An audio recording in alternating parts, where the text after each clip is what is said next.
My name is Baldwin. I'm 24. I first experienced homelessness when I was 15. My mother and father divorced when I was 10, and the family became fractured ever since. I was always the black sheep of the family. I was always the one that people would just let go on and do what he wanted. Was never really cared for, and as a result, I became a very unruly adolescent. I became very violent, almost kicking out of the establishment. And yeah, my mother couldn't cope anymore, and she told me to leave, and I became homeless the first time at 15.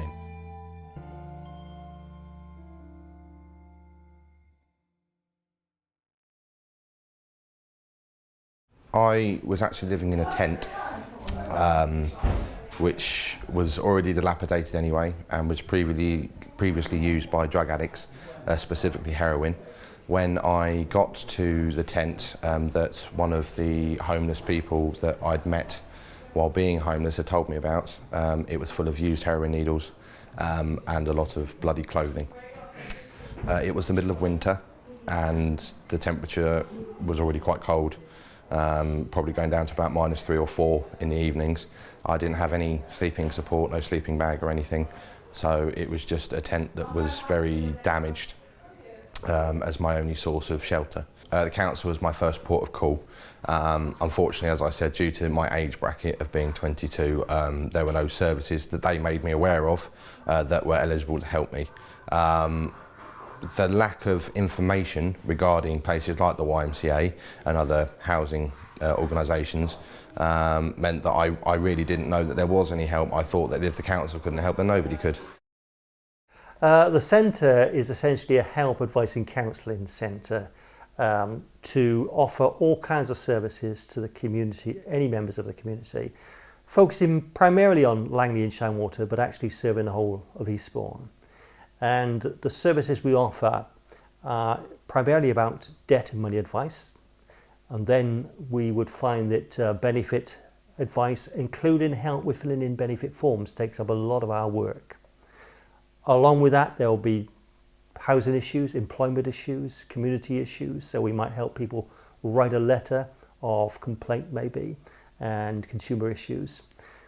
Another major part of the work we do here is our free counselling service. And we're privileged to have 6 volunteer counsellors, all in training, working towards their degree or their diploma, and they're on placement with us. And so that enables us to offer members of the community free counselling. And we don't place any limit on the length of that counselling, so it can last for just 4 sessions, it can last for 20 sessions, whatever the need is. And we find that even though we've got those 6 counsellors, we still have a waiting list of people needing that kind of help. The other part of our work, though, is community work. So we're very much involved with what other people are doing in the community. One of the things that concerns a centre like the Shinewater Shaftesbury Centre, which is primarily an advice and counselling centre, is the fact that there are huge changes taking place.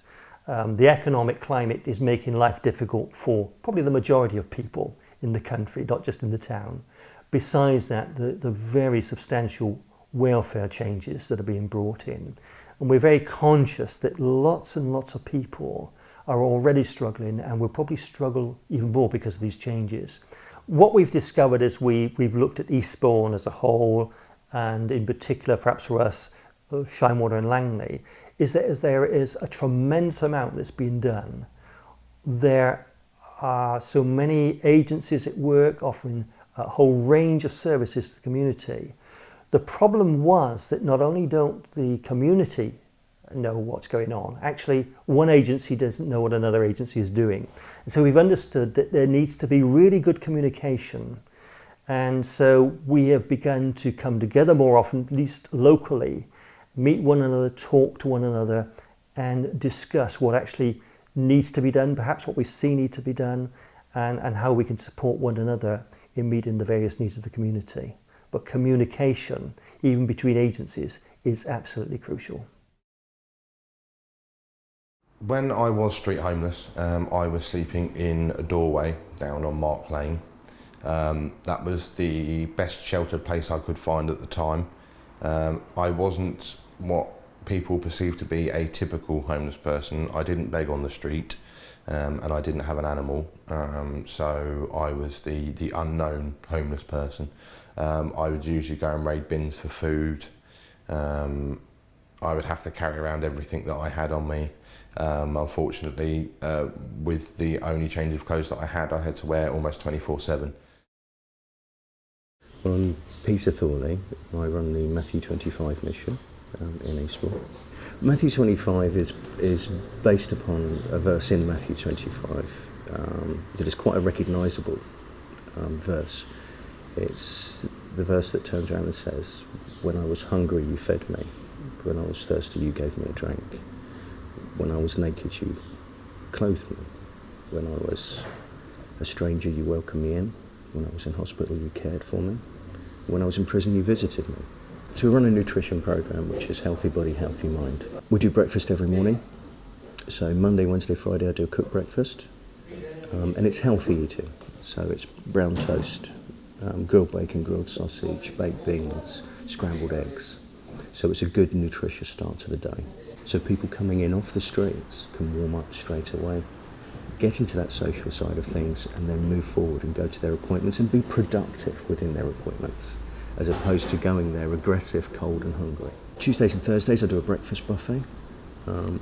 Again, concentrating on healthy foods, making sure that we're doing fruits, cereals. We put the toaster out and microwave out so that people can cook things for themselves, empower people. Monday, Wednesday, Friday we do a main meal, and that's fresh cooked for the day. We don't use processed foods. So it's your traditional foods, spag bowl, shepherd's pie, we do a chicken broccoli bake, and again it's to get that interest in food up, and we cook it fresh for that day. People that are vulnerable, the reason that we're actually doing it earlier is so that they can have something to eat and then go off and find a safe place. So, you know, whether that be sofa surfing, whether they may be homeless, whether they might be in inappropriate housing, they can go back to somewhere safe and get out of the way before mayhem happens in Eastbourne, which we do get. A part of dignity is to make sure that you have fresh clothes and feel presentable. Quite often, when you're on the streets or in an inappropriate accommodation, you can only carry what you've got. You have no wardrobes or anything like that. And people do, at the end of the day after day, when you're wearing the same stuff, become smelly. And the dignity comes away from that, which is horrible. What it actually is homeless is not belonging. And our community isn't as solid as it could be. So homelessness, as far as I'm concerned, is relating to not actually feeling like you can come home anywhere and be welcomed. So that welcoming in is really, really important. We have somebody on the door all day, every day. Yeah, just to shake somebody's hand, just to say hello. It may be the only human contact that they've actually got, the only social interaction that is there. And from that point there, they can actually build their social side. Yeah, and we can help from that situation. The housing teams use us. They actually run a surgery here on Thursday mornings. The police run a surgery here. Lots of different agencies run a surgery here or have appointments here, so that they're engaging with people in their environment. So therefore the communication is better and the help is better. The type of people that come into us are marginalised, and they may be marginalised through their situation, but they may have been doing that themselves. They may have burnt all of their bridges, so that's why they end up here. And what we're there to do is to mend those bridges, to re-refer people back into the system so that they can move forward. And once they can move forward, yeah, they then become a part of that community, but it needs that sense of belonging. So it may take us 6 months, a year, to actually get somebody to engage with some of these teams, but it doesn't matter. They may do it on day one or a few years down the line.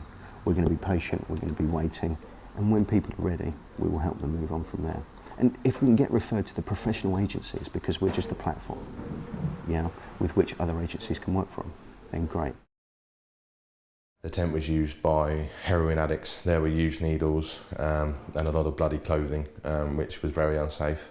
There was also a baseball bat within the tent. I believe that must have been used for protection, as there was already some blood on the baseball bat.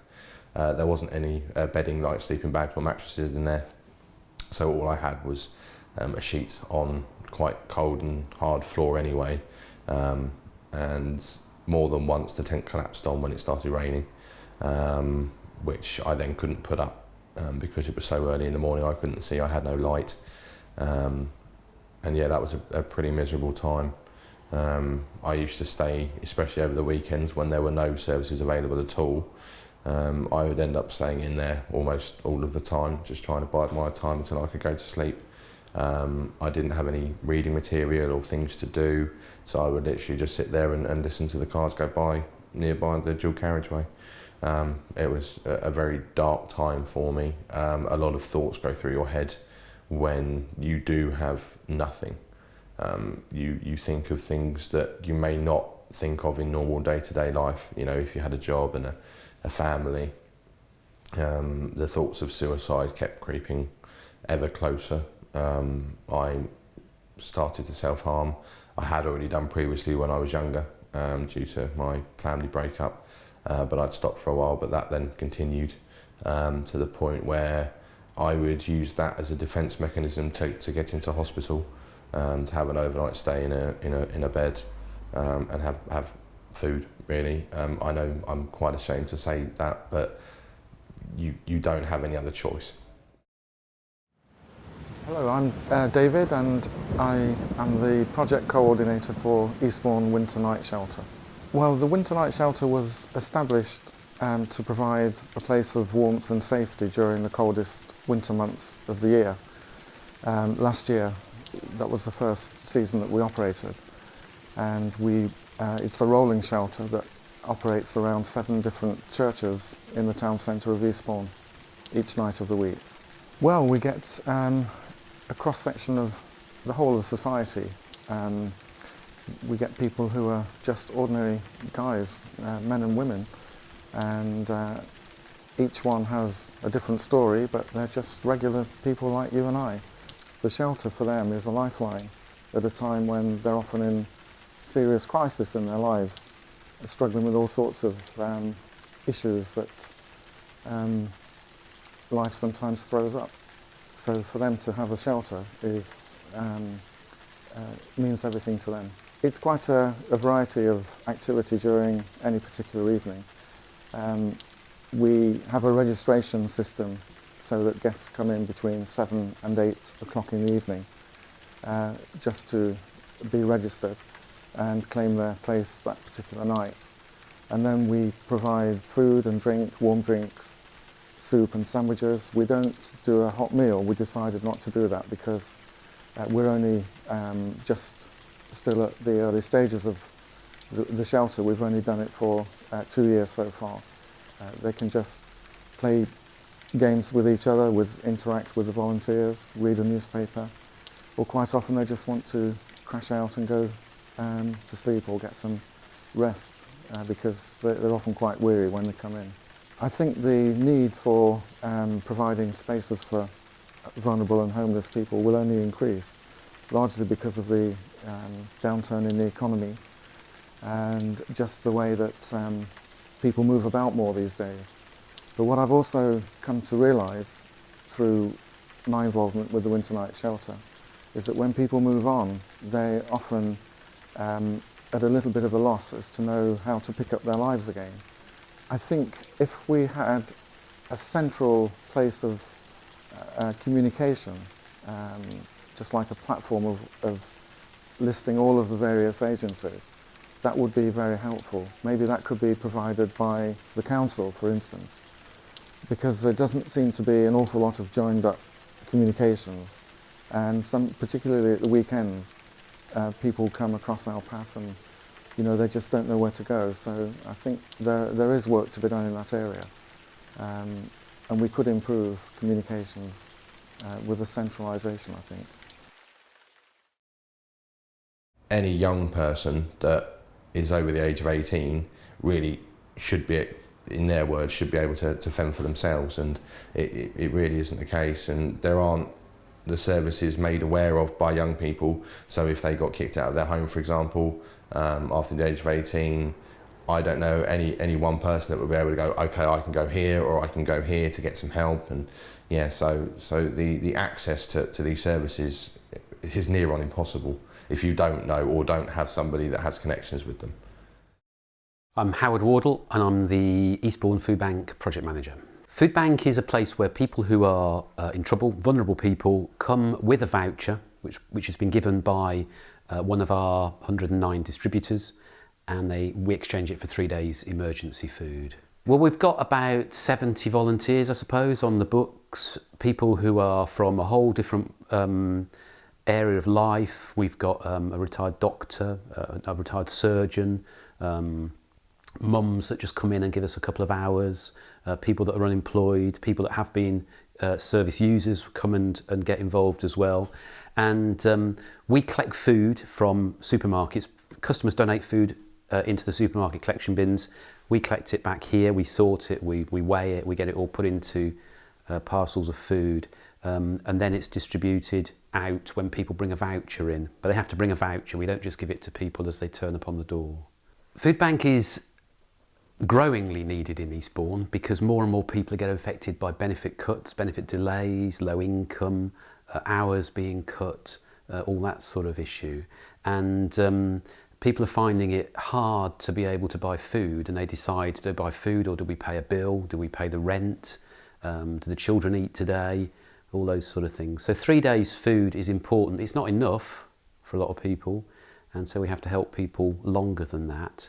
But we're not wanting to create dependency. We're just trying to help people in the crisis point, really. I think it's increasing. Our figures show that more and more people are coming to us for the help. We've seen more and more people having benefit cuts, being sanctioned, having limitations on what they used to have. Suddenly they find they don't have it anymore. Food prices are going up, so it's getting tougher. Rents in Eastbourne are very high to rent a flat or a house. And I think it's just going to get an awful lot tougher for people, yeah. And particularly with bedroom tax and the universal credit and all of those things starting to really take effect, it's going to really make it tough for people. I expect this year we're going to see a huge increase in demand for the service, yeah. There's about 110 agencies that work with vulnerable people, so a whole range of people like school nurses, health visitors, doctors, the MP, some schools, local authority, children's services, all those sort of people. We've met with them, we've told them what the service is about. They assess clients in their normal course of work, and if one of the needs is for somebody to have access to food, they will provide a voucher for that person. But the idea is that the person that's getting the help is being taken from a bad place to a better place by the food. It's just giving them that leg up, if you like, and they'll continue to get the help from the agency. So we're not the answer to all their problems. It's just really a bit of a buffer to get them back on the track again to help them. We've stood outside supermarkets, we've been going 2 years, we've stood outside supermarkets many, many times, and the number of people that come to us and have never heard of us, that's the first thing, we're going 2 years, never heard of us, didn't know the dump bin was in the supermarket and they've been there for 2 years, didn't realise that there was poverty in Eastbourne. They tell us that we're creating a need, and have no clue really that people are having a hard time living in Eastbourne. I think the myth of Eastbourne is Grand Hotel, very posh, nice seafront, lots of millionaires in the town, and they don't see the poor part that's there. If you look, you don't have to look very far, they just don't see it. I'm David Tutt and I'm leader of Eastbourne Borough Council. I think when you take them in the whole, they actually do a very good job indeed. The tremendous amount of work done by voluntary organisations and other agencies, some professional, some semi-professional agencies. And as Borough Council, we seek to work very closely with those organisations. Gone are the days, I think, where Borough Councils and county councils try to do things alone. Anything that we're going to achieve needs to be done in partnership now. I actually think there's a strong community spirit in Eastbourne. I say that as someone who has the opportunity to go to a lot of other towns. I'm what's known as a member peer for the Local Government Association, so I see other towns, I see other communities. And I think we're blessed in Eastbourne by having a lot of people who do volunteer their time and give of that very generously. I think perhaps what we can do more of is trying to help to coordinate that. Sometimes you'll find a number of different organisations all working towards the same end but not knowing that the other's doing so. And so we can act as a catalyst to bring people together. I think that's one of the things we can do very well. We can use a whole variety of different mechanisms to get the messages out. There are sort of umbrella organisations such as 3VA, such as Churches Together, such as on the youth side perhaps YMCA. Lots of groups that we can use to cascade messages down and coordinate more. I think we've really begun to see the impact of welfare benefit changes. As a council, we've tried to absorb some of that pressure. The government, as you're probably aware, has taken 10% off the welfare bill and said, well, you administer it as you see fit. We've tried to absorb some of that cost, and we've also tried to work with other East Sussex councils so you don't get the demand. People perhaps try to move from one borough to another to get slightly better advantage. Although having said that, together with Lewis, we have allowed a run-on period. So if people are offered short-term employment, there's a reason for them taking it because we don't immediately take benefit away. I'm Catherine Harlow. I'm Police Community Support Officer for Eastbourne Town Centre. I'm also a Street Community Liaison Officer, which liaises with anybody that's homeless, rough sleeping or street drinking. My main role within the PCSO job is to liaise with the street community. I do rough sleeper counts in the morning with Eastbourne Borough Council staff. We go and speak with them, we find out if they have a local connection, if they're here for work, or whether they're just drifting along the coast to find an appropriate place for them to stay. We will then link in with housing at Eastbourne Borough Council, where we will look at getting them accommodation or perhaps a travel warrant back to their place with a local connection. We also visit the day centres where we liaise with the Salvation Army and the Matthew 25 mission.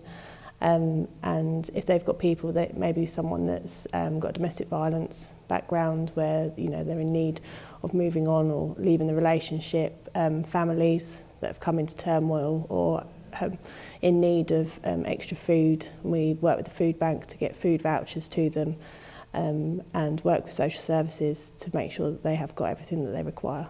We have varying degrees of rough sleepers. We've got rough sleepers that may have come into into Eastbourne where they've left their families because of family breakdown or they've lost their job and they've heard that Eastbourne has got more seasonal work for them, so they'll start moving towards here. You then have people that haven't been able to keep up their mortgage payments and therefore they lose their accommodation and they're not necessarily priority need, they don't fulfil the requirements, and we end up having to liaise with them. We had one guy, he lost his job after he had a serious accident. Therefore he wasn't getting any money from that, he was self-employed, and so therefore he lost his accommodation. So it's most of the time it's people's misfortune that are the reasons they're on the street. It's not a lifestyle choice. It's the last place anyone would want to be. Well, I know far more than 5, but the key ones, unfortunately, as you can see behind me, one of the key ones was underneath the pier. Unfortunately now, due to the fact that that's now been burnt down, that's one less place for people to sleep. You have the Wish Tower, you have Holywell, you have all of the beaches along the seafront, you have the boats that are moored just a couple of beaches along. People sleep underneath the boats. You've got underneath some of the hotels in little dark, dingy corners. There are so many. I know that unused buildings, people are having to just sleep in the doorways. In the middle of town, our town centre, there are easily 6 to 7 people a night sleeping in the doorways of big chains like EE and WH Smiths and Boots. People just don't have humanity anymore, and that for me seems to be one of the most overriding things that I've found. People don't understand humility and compassion, and empathy. People, I know, unfortunately, a very select few of a minority choose to be homeless. I understand why that they do it, although I personally wouldn't. I've already been through it when it wasn't you know, my will, and I hated it. So, you know, but people don't want to be in his position. Who wouldn't want to have 4 walls and a roof and a bed and something, you know, some place to store your food and to eat and to be warm? You know, I don't understand anyone that wouldn't want that, you know, and people that have all of those things that have never had that taken away from them will never understand what it's like to have everything and then to be left with nothing.